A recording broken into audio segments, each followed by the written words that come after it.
আপনার প্রশ্নটি আমি শুরুতে দেখতে পাচ্ছি, আপনি লিখেছেন কোনো কারণে কারো কবর ভেঙে যাওয়া কি খারাপ লক্ষণ? কবর ভেঙে গেলে কি মৃত ব্যক্তির ব্যাপারে কুধারণা করা যাবে, কিংবা কুধারণা করলে কোনো গুনাহ হবে কিনা? উত্তর হলো, কবর কোনো কারণে ভেঙে যাওয়াটা এটা অস্বাভাবিক কোনো বিষয় নয়, এবং এটা মৃত ব্যক্তি বা কবরস্থ লোকটির খারাপ হওয়ার কোনো লক্ষণও নয়। আমরা অনেকে মনে করি যে কবর ভেঙে যাচ্ছে মানে কবর তাকে রাখছে না বা কবর তাকে গ্রহণ করছে না, লোকটা খারাপ, সেজন্য। এই কথাগুলো একেবারে অমূলক এবং ধারণা প্রসূত কথা, এগুলোর কোনো ভিত্তি নেই। কবর ভেঙে যাওয়াটা মাটির কোনো কারণে হতে পারে, অন্য কোনো কারণে হতে পারে।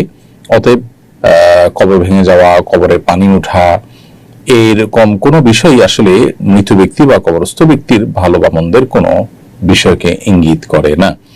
বিধায় শুধুমাত্র কারো কবর ভাঙতে দেখে বা ভাঙা কবর দেখে বা কবরে পানি উঠেছে এটা দেখে ওই মৃত ব্যক্তি সম্পর্কে কুধারণা করলে সেটি গুনাহ হবে।